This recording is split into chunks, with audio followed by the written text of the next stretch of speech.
संसार में बस तू नजर आए बाबा मेरे संसार में। जी करता है बाबा मैं खोया रहूं तेरे प्यार में।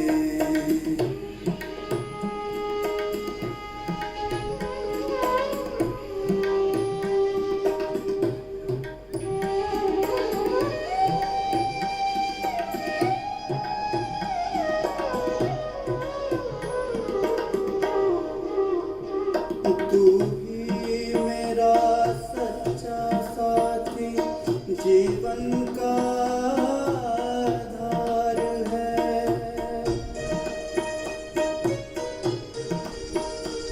तू ही मेरा सच्चा साथी जीवन का आधार है।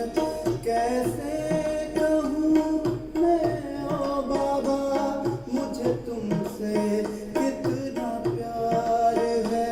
कैसे कहूँ मैं ओ बाबा मुझे तुमसे कितना प्यार है। बसे हो मेरे नैनों में श्वासों के तार तार में। बसे हो मेरे नैनों में श्वासों के तार तार में। बस तू नजर आए बाबा मेरे संसार में। जी करता है बाबा मैं खोया रहूं तेरे प्यार में। जी करता है बाबा मैं खोया रहूं तेरे प्यार में।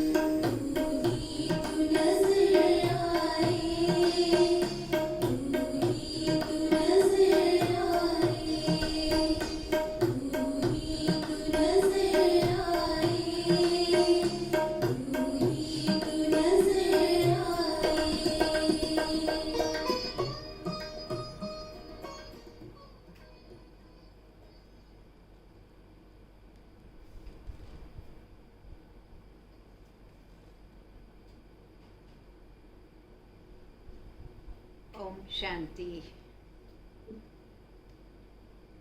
आज 7 जुलाई 2020 के बाप दादा के मधुर महावाक्य सुनेंगे।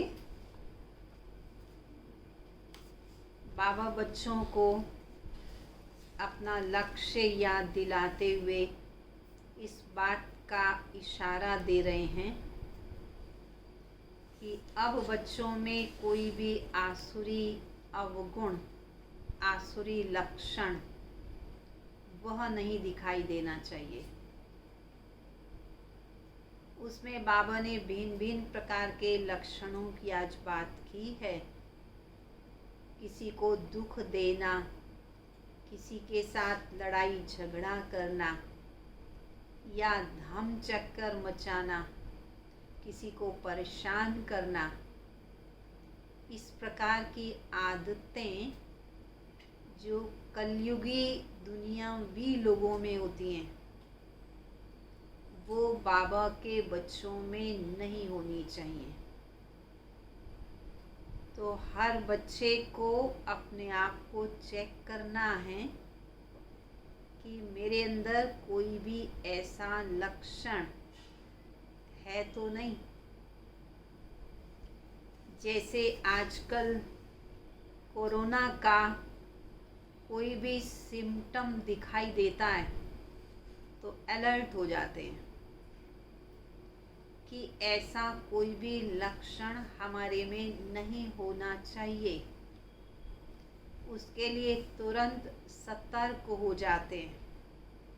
वैसे ही देवी देवता बनने वाली आत्माओं में ये कलयुगी सिम्टम्स, कलयुगी लक्षण नहीं होने चाहिए।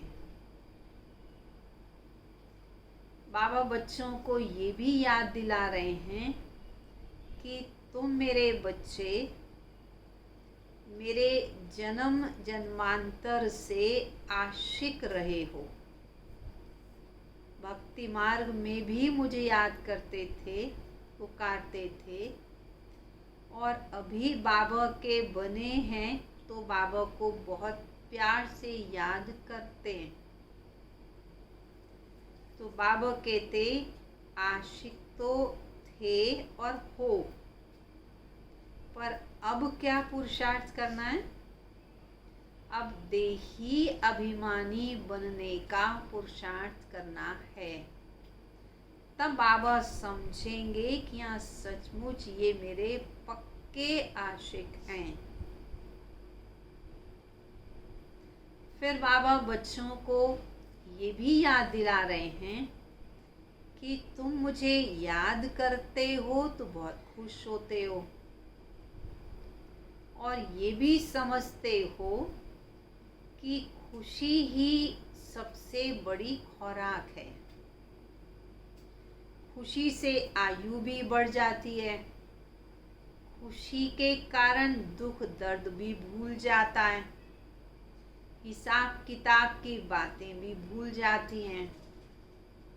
कोई परेशान करने वाला होता है, चाहे अपना तन चाहे संबंधी, वो भी भूल जाते हैं क्योंकि खुश हैं। तो बाबा कहते इस खुशी को बढ़ाते जाओ। जितना खुश रहेंगे उतना ही हल्कापन भी महसूस होगा और अनेक प्रकार की परेशानियों से भी बचेंगे। तो खुशी ही खुराक है, खुशी ही खजाना है। तो किसी भी कीमत पर खुशी को न कम करना है, ख़त्म तो बिल्कुल भी नहीं करनी है। कैसे भी करके इस खुशी को मेंटेन करना है, और ये याद रखना है कि हम हैं दुख हरता सुख करता। बाबा दुख हरता सुख करता, तो बच्चों को भी सभी के दुखों को हरना है, पर स्वयं दुखों से परे होंगे, खुश होंगे, गुणवान होंगे, बाबा के संग होंगे, तब दूसरों के दुखों को हर सकेंगे। बहुत ही धारणा युक्त बाबा के महावाक्य हैं, हम सभी बड़े प्यार से सुनेंगे। मीठे बच्चे, पुरुषार्थ कर दैवी गुण अच्छी रीति धारण करने हैं। किसी को भी दुख नहीं देना है। तुम्हारी कोई भी आसुरी एक्टिविटी नहीं चाहिए। प्रश्न है, कौन से आसुरी अवगुण तुम्हारे श्रृंगार को बिगाड़ देते हैं? बहुत अच्छे बन रहे थे, दैवी गुणों को धारण कर रहे थे, अचानक क्रोध कर दिया तो मुस्कुराहट वाला जो श्रृंगार था खत्म हो गया। तो आपस में लड़ना झगड़ना, रूठना, सेंटर पर धम चक्कर मचाना, दुख देना, ये सब आसुरी अवगुण हैं जो तुम्हारे श्रृंगार को बिगाड़ देते हैं। जो बच्चे बाप का बनकर भी इन आसुरी अवगुणों का त्याग नहीं करते, उल्टे कर्म करते हैं, उन्हें बहुत घाटा पड़ जाता है।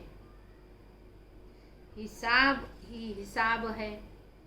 गलत करेंगे तो ऐसा नहीं कि बाबा के बच्चे हैं तो बाबा माफ़ कर देगा, नहीं, गलत किया तो उसका दंड भी भोगना तो पड़ेगा। हिसाब ही हिसाब है। बाप के साथ धर्मराज भी है। गीत है, भोलेनाथ से निराला कोई और नहीं, बिगड़ी को बनाने वाला एक बाप के सिवाय कोई और नहीं है। ओम शांति। रूहानी बच्चे ये तो जान चुके हैं कि ऊंच से ऊंच भगवान एक ही है। मनुष्य गाते हैं और तुम देखते हो दिव्य दृष्टि से। तुम बुद्धि में भी ये जानते हो कि हमको भगवान पढ़ा रहे हैं। आत्मा ही पढ़ती है शरीर द्वारा। सब कुछ आत्मा ही करती है शरीर से। भले शरीर तो विनाशी है, जिसको आत्मा धारण कर पार्ट बजाती है। आत्मा में ही सारे पार्ट की नूंद है। 84 जन्मों की भी आत्मा में ही नूंद है। पहले पहले तो अपने को आत्मा समझना है। बाप है सर्वशक्तिवान, उनसे तुम बच्चों को शक्ति मिलती है। योग से शक्ति जास्ती मिलती है, जिससे तुम पावन बनते हो। बाप तुमको शक्ति देते हैं, कैसी? विश्व पर राज्य करने की। इतनी महान शक्ति देते हैं। वह साइंस घमंडी आदि इतना सब बनाते हैं विनाश के लिए, तो उनकी बुद्धि है विनाश के लिए और तुम्हारी बुद्धि है अविनाशी पद पाने के लिए। तुमको बहुत शक्ति मिलती है, जिसे तुम विश्व पर राज्य पाते हो। वहाँ प्रजा का प्रजा पर राज्य नहीं होता, वहाँ है ही राजा रानी का राज्य। ऊंच से ऊंच भगवान, याद भी उनको ही करते हैं। लक्ष्मी नारायण का सिर्फ मंदिर बनाकर पूजते हैं, फिर भी ऊंच से ऊंच तो भगवान को ही मानते हैं, निराकार को ही मानते हैं। इसलिए मंदिरों में देवी देवताओं की मूर्तियां होती हैं। उनके फर्स्ट क्लास आलीशान मंदिर बनाते, महल बनाते, परंतु जहाँ शिवलिंग बनाते हैं वह देवी देवताओं की अपेक्षाकृत उसे ऊंचा बनाते हैं, क्योंकि उसे ऊंच समझते हैं। अभी तुम समझते हो ये लक्ष्मी नारायण विश्व के मालिक थे। ऊंच से ऊंच विश्व की बादशाही मिलती है बेहद के बाप से। तुमको कितना ऊंच पद मिलता है, तो बच्चों को कितनी खुशी होनी चाहिए। इतनी ऊंची पढ़ाई, पढ़ाने वाला इतना ऊंचा, पद भी इतना ऊंचा देते हैं, तो खुशी भी बेहद की होनी चाहिए। जिससे कुछ मिलता है उनको याद किया जाता है ना। कन्या का पति से जब लव होता है, कितना पति के पिछाड़ी प्राण भी दे देती है, उसी को याद करती है। अगर कोई पति शरीर छोड़ देता है तो या हुसैन मचा देती है। अर्थात उस पति से जो स्थूल में भी कुछ देता है, अल्पकाल के लिए भी देता है, तो भी उसको कितना याद करते हैं। ये बाबा उदाहरण दे रहे हैं। अब यहाँ पर शिव बाबा तो पतियों का पति है। तुमको कितना श्रृंगार रहे हैं, ये ऊंच से ऊंच पद प्राप्त कराते हैं, तो तुम बच्चों को कितनी खुशी, कितना नशा होना चाहिए। दैवी गुण भी तुमको यहाँ ही धारण करने हैं। बहुतों में अभी तक आसुरी अवगुण हैं, बहुतों में आपका नाम तो नहीं होगा, ठीक है। बाबा कहते बहुतों में अभी तक आसुरी अवगुण हैं। लड़ना, झगड़ना, रूठना, सेंटर पर धम चक्र मचाना। बाबा जानते हैं कई बच्चों की बहुत रिपोर्ट्स आती हैं। का महाशत्रु है तो क्रोध भी कोई कम शत्रु नहीं है। कल बाबा कह रहे थे कि क्रोध उतना बड़ा पाप नहीं है, लेकिन आज बाबा क्या इशारा दे रहे हैं, बच्चे क्रोध भी कम शत्रु नहीं है। ये अपने आप को भी जलाता है और संबंधों को भी बिगाड़ देता है, हेल्थ को भी बिगाड़ देता है। फलाने के ऊपर प्यार कहेंगे ये, फलाने के ऊपर प्यार मेरे ऊपर क्यों नहीं, फलानी बात उनसे पूछी मेरे से क्यों नहीं पूछा। ऐसे ऐसे बोलने वाले संशय बुद्धि बहुत हैं। राजधानी स्थापन हो रही है ना। बाबा कहते सब बच्चे तो राजा नहीं बन सकते, इसलिए उनका पुरुषार्थ भी भिन्न भिन्न तरीके का दिखाई पड़ता है, क्योंकि राजधानी स्थापन हो रही है। ऐसे ऐसे क्या पद पाएंगे। मर्तबे में तो फर्क बहुत रहता है। मेहतर भी देखो अच्छे अच्छे महलों में रहते हैं, कोई कहाँ रहते हैं।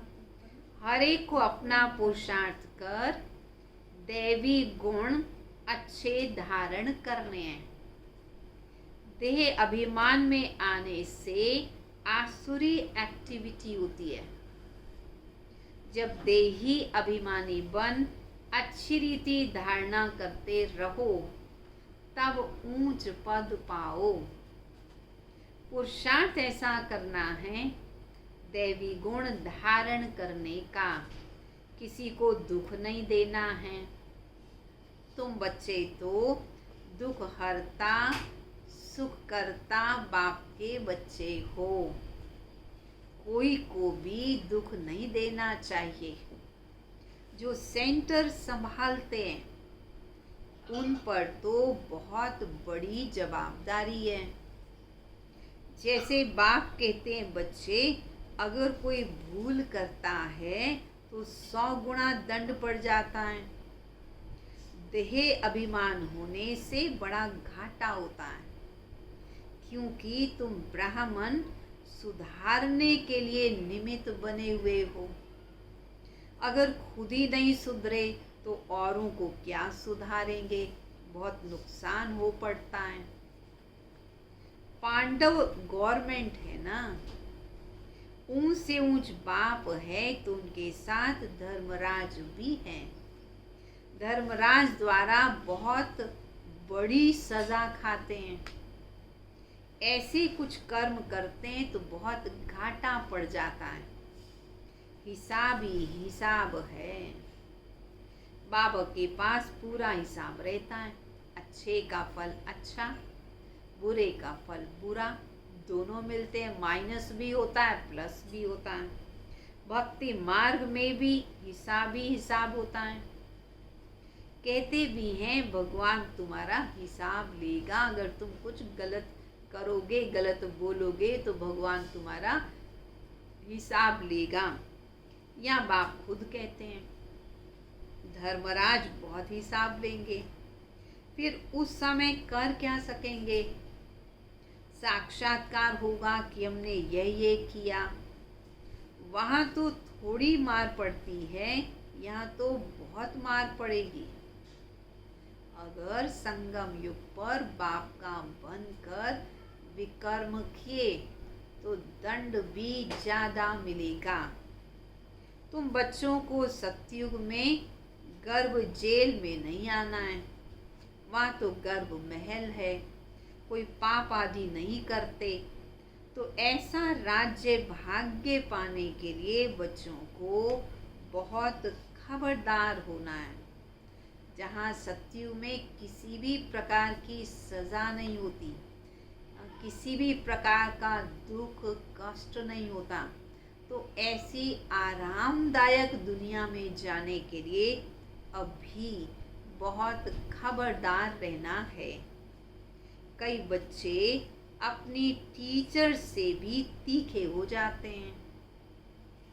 तकदीर ब्राह्मणी से भी ऊंची हो सकती है यदि पुरुषार्थ करेंगे तो, प्रेस करेंगे तो। ये भी बाबा ने समझाया है। अच्छी सर्विस नहीं करेंगे तो जन्म जन्मांतर दास दासियां बनेंगे। बाप सम्मुख आते ही बच्चों से पूछते हैं, बच्चे देही अभिमानी होकर बैठे हो। जैसे बाबा आते हैं बच्चों के सम्मुख तो बाबा पूछते हैं, बच्चे देही अभिमानी आत्म अभिमानी होकर बैठे हो। बाप के बच्चों प्रति महावाक्य, बच्चे आत्म अभिमानी बनने का बहुत पुरुषार्थ करना है। घूमते फिरते भी विचार सागर मंथन करते रहना है। बहुत बच्चे हैं जो समझते हैं कि हम जल्दी जल्दी इस नर्क की छींची दुनिया से जाएं सुखधाम में। बाप कहते अच्छे अच्छे महारथी योग में बहुत फेल हैं, उनको भी पुरुषार्थ कराया जाता है। योग नहीं होगा फिर तो एकदम गिर पड़ेंगे। नॉलेज तो बहुत सहज है ना, हिस्ट्री ज्योग्राफी सारी बुद्धि में आ जाती है। बहुत अच्छी अच्छी बच्चियां हैं जो प्रदर्शनी समझाने में बहुत तीखी हैं, बहुत होशियार हैं, परंतु क्या योग है नहीं, दैवी गुण भी नहीं है। कभी कभी ख्याल होता है अर्जुन क्या क्या अवस्थाएं हैं बच्चों की, बाबा को भी ख्याल चलता है अभी तक बच्चों की कैसी अवस्था है, दुनिया में कितना दुख है। सोचते हैं जल्दी जल्दी ये सब खत्म हो जाए, इंतजार में बैठे हैं, जल्दी चले हम अपने सुखधाम। ऐसे भी बच्चे तड़पते हैं, जैसे बाप से मिलने के लिए तड़पते हैं, क्योंकि बाबा हमको स्वर्ग का रास्ता बताते हैं। ऐसे बाप को देखने के लिए भी तड़पते हैं, समझते हैं ऐसे बाप के सम्मुख जाकर रोज मुरली सुने। अभी तो समझते हो यहाँ कोई झंझट की बात नहीं रहती है।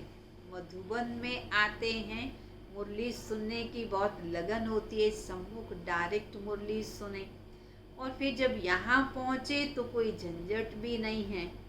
बाहर में रहने से तो सबसे तोड़ निभाना पड़ता है, घर में है तो परिवार का भी ध्यान रखना पड़ता है। किसी संबंधियों के कोई प्रोग्राम हो, सुख हो दुख हो, उसमें भी जाना पड़ता है, नहीं तो खिटपिट हो जाए, इसलिए सबको धीरज देते हैं। मधुबन में तो ये भी झंझट नहीं, बाबा को ज़्यादा याद कर सकते हैं। इसमें बड़ी गुप्त मेहनत है, याद की मेहनत बच्चों से पहुंचती नहीं है। गुप्त याद में रहें तो बाप के डायरेक्शन पर भी चलें, देहाभिमान के कारण बाप के डायरेक्शन पर चलते ही नहीं है। कहता हूँ बच्चे चार्ट बनाओ तो बहुत उन्नति होगी, तब भी नहीं समझते। ये भी नहीं समझते ये डायरेक्शन देने वाला कौन है। शिव बाबा ने डायरेक्शन दी, उनकी बात तो माननी चाहिए ना। टीचर काम देते हैं तो करना चाहिए। या अच्छे अच्छे बच्चों को भी माया होमवर्क करने नहीं देती। अच्छे अच्छे बच्चों का चार्ट बाबा के पास आए तो बाबा बताए, देखो कैसे याद में रहते हो, कितना याद करते हो। समझते हैं कि हम आत्माएं आशिक हैं एक माशूक की। वह जिस्मानी आशिक माशूक तो अनेक प्रकार के होते हैं। तुम बहुत पुराने आशिक हो, अभी तुमको क्या करना है, आशिक तो बहुत पुराने हो, परंतु अभी देही अभिमानी बनने का पुरुषार्थ करना है। कुछ ना कुछ सहन करना ही पड़ेगा। मियाँ मिठू नहीं बनना है कि हम तो बहुत होशियार हैं, हम तो बहुत सहनशील हैं। बाबा कहते मियाँ मिठू नहीं बनना है। बाबा ऐसे थोड़ी कहते हैं, ऐसे थोड़ी बाबा कह रहे हैं बच्चे अपनी हड्डियाँ दे दो। बाबा तो कहते हैं तंदुरुस्ती भी अच्छी रखो, ये थोड़ी कह रहे हड्डियाँ निकाल दो। सर्विस भी अच्छी रीति कर सकोगे। बीमार होंगे तो पड़े रहोगे, फिर सर्विस कैसे करोगे? कोई कोई हॉस्पिटल में भी समझाने की सर्विस करते हैं, तो डॉक्टर लोग कहते हैं ये तो फरिश्ते हैं, ये तो हॉस्पिटल में पेशेंट्स के पास आते हैं, सेवा करते हैं, ये तो फरिश्ते हैं। चित्र भी साथ में ले जाते हैं जो ऐसी ऐसी सर्विस करते हैं, उनको कहेंगे रहम दिल। सर्विस करते हैं तो कोई कोई निकल पड़ते हैं। जितना जितना याद बल में रहेंगे उतना मनुष्यों को तुम खींचोगे, अर्थात मनुष्यों को तुम्हारी तरफ खिंचाव होगा, आकर्षण होगा। इसमें ही ताकत है, याद में और सेवा में। सेवा में जब रहम का भाव है तो उसमें ताकत है। प्योरिटी है फर्स्ट। कहा भी जाता पहले प्योरिटी, फिर पीस, फिर प्रॉस्पेरिटी। याद के बल से ही तुम पवित्र होते हो, फिर है ज्ञान बल। याद में बच्चे कमजोर मत बनो, याद में ही विघ्न पड़ेंगे। याद में रहने से तुम पवित्र भी बनोगे और दैवी गुण भी आएंगे। बाप की महिमा तो जानते हो ना, बाप कितना सुख देते हैं। 21 जन्मों के लिए तुमको सुख के लायक बनाते हैं। कभी भी किसी को दुख नहीं देना चाहिए। कई बच्चे डिसर्विस कर अपने आप को जैसे श्रापित करते हैं, दूसरों को बहुत तंग करते हैं। कपूत बच्चा बनते हैं तो अपने आप को आप ही श्रापित कर देते हैं।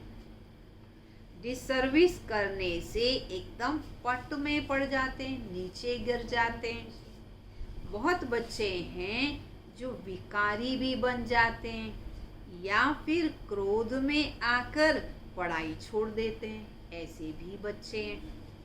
अनेक प्रकार के बच्चे यहाँ बैठे हैं।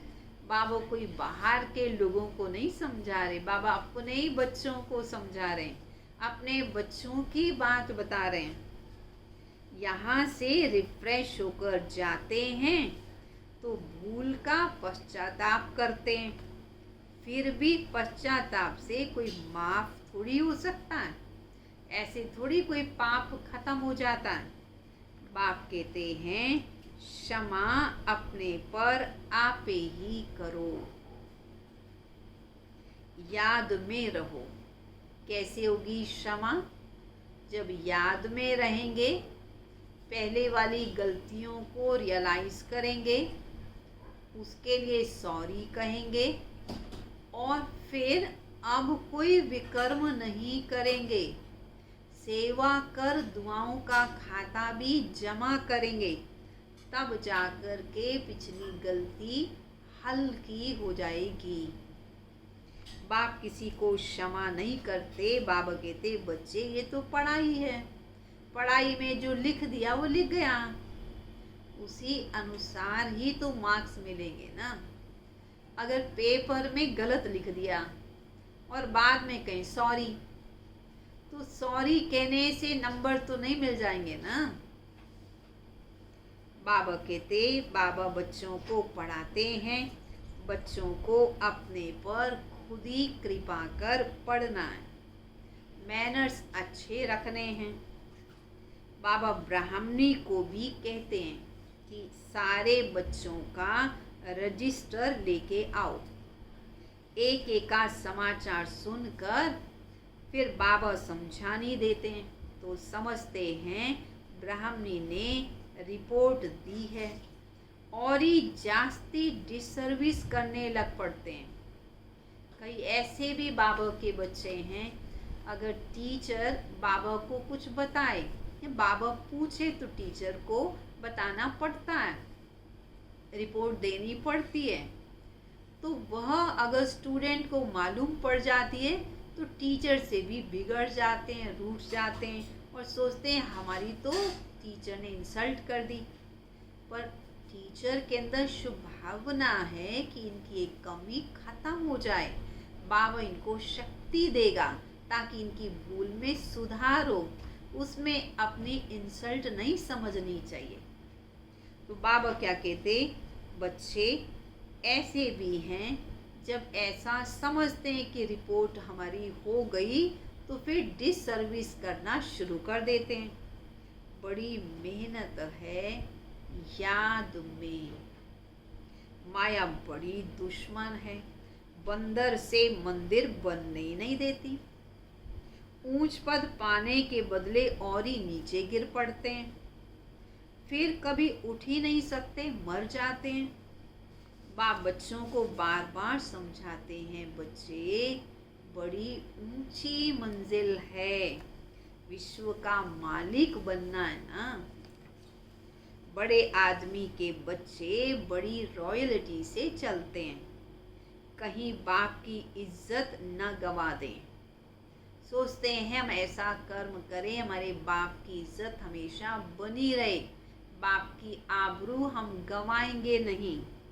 कहेंगे तुम्हारा बाप कितना अच्छा, और बच्चे की चलन अच्छी ना हो तो कहेंगे अरे तुम कितने कपूत हो, तुम अपने बाप की इज्जत गंवा रहे हो। यहाँ तो हर एक अपनी इज्जत खुद गंवाता या बनाता है, जैसे कर्म करता है।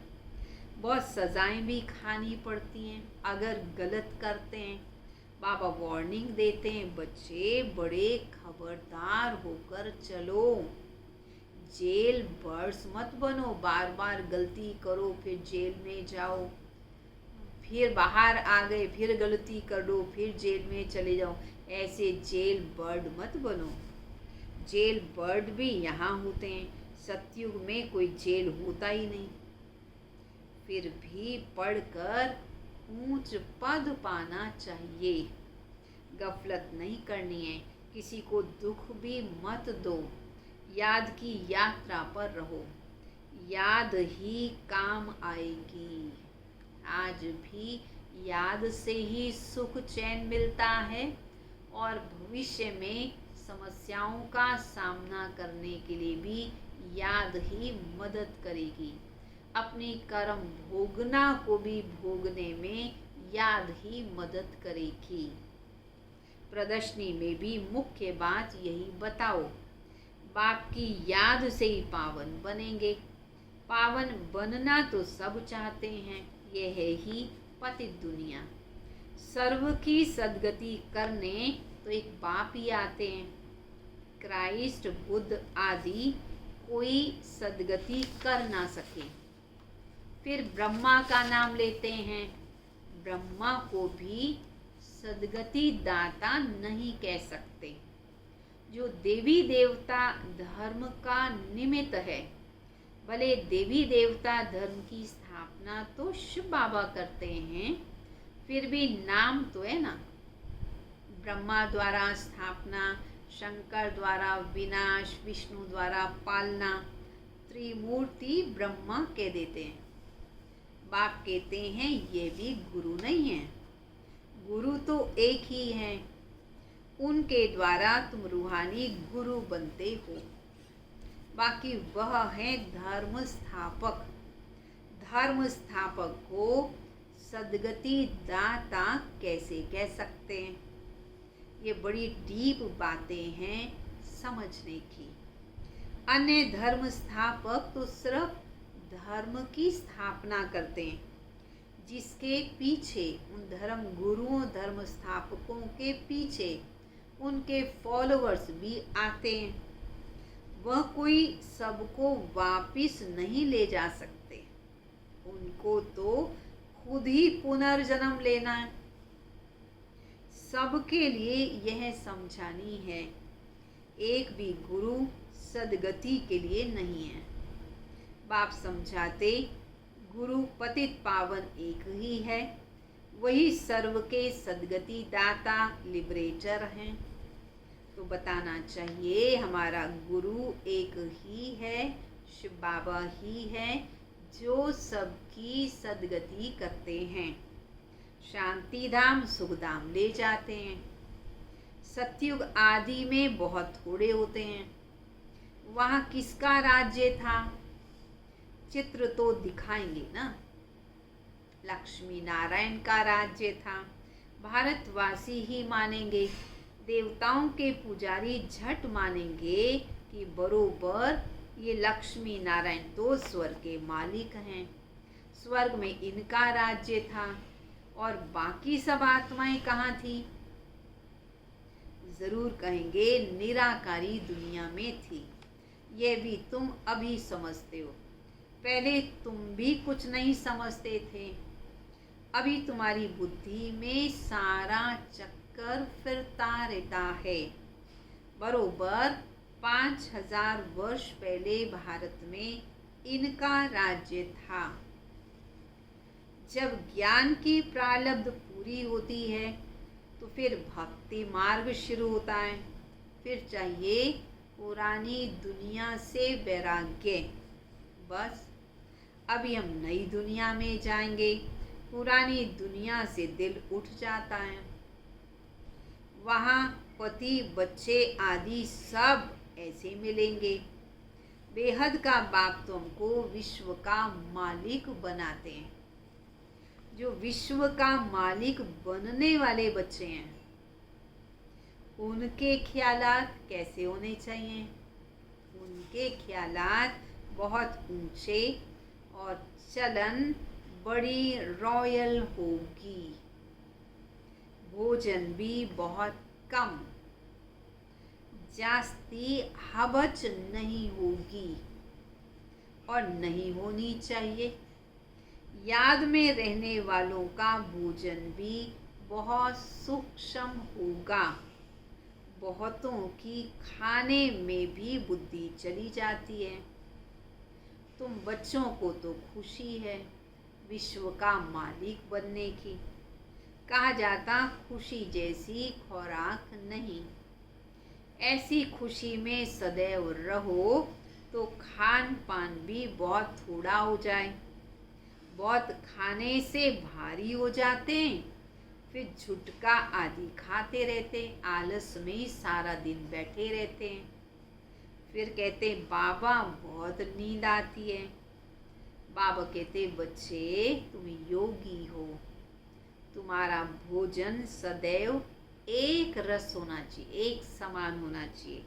ऐसे नहीं अच्छी स्वादिष्ट चीज़ बनी है तो ज़्यादा खाएं, और जिस दिन थोड़ा सा स्वाद कम हो तब कम खाएं। परंतु एक जैसा एक रसी भोजन करना चाहिए। अच्छा, मीठे मीठे सिक्किलदे बच्चों प्रति माता पिता बाप दादा का याद प्यार और गुड मॉर्निंग।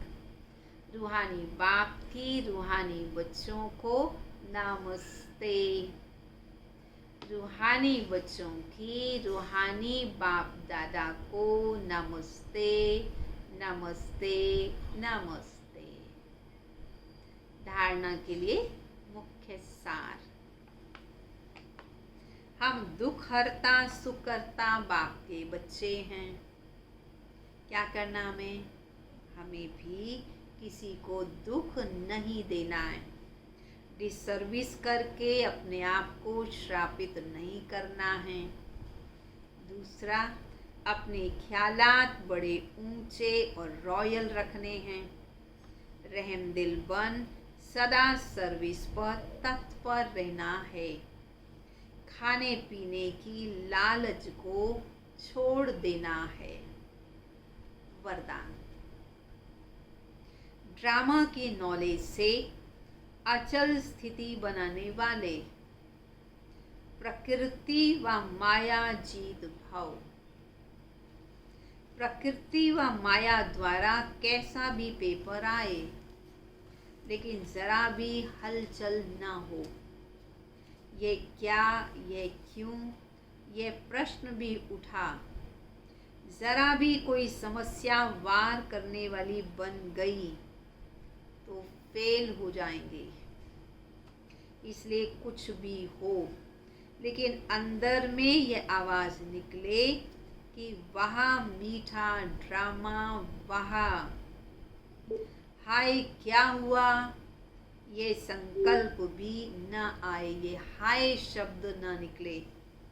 ऐसी स्थिति हो जो कोई संकल्प में भी हलचल न हो, सदा अचल अडोल स्थिति रहे, तब प्रकृति जीत व माया जीत का वरदान प्राप्त होगा।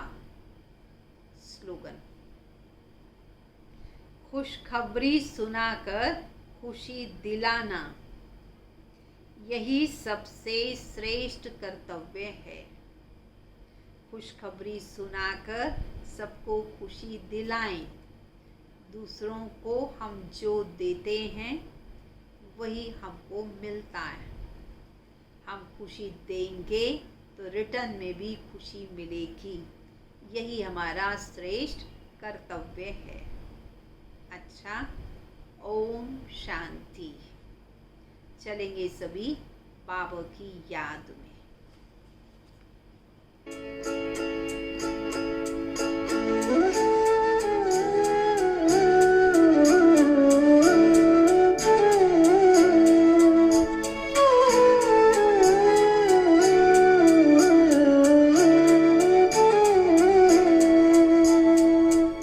बाबा तेरा साथ रहे, बाबा तेरा साथ रहे, बाबा तेरा साथ रहे, बाबा तेरा साथ रहे, बाबा तेरा साथ रहे, बाबा तेरा साथ रहे। खुशियों की हो सुबह, खुशियों की हो सुबह, चाहे गम की रात रहे। बाबा तेरा साथ रहे, बाबा तेरा साथ रहे, बाबा तेरा साथ रहे, बाबा तेरा साथ रहे।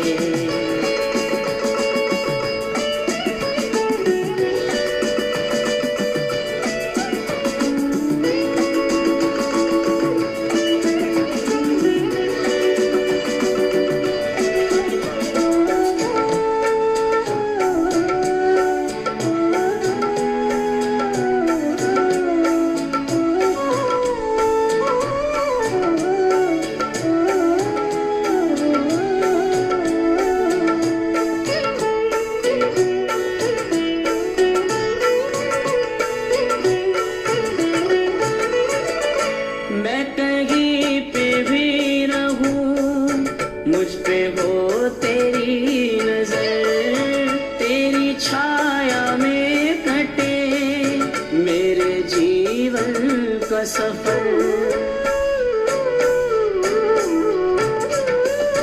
मैं कहीं पे भी रहूं, मुझ पे हो तेरी नजर, तेरी छाया में कटे मेरे जीवन का सफर, मेरे जीवन का सफर।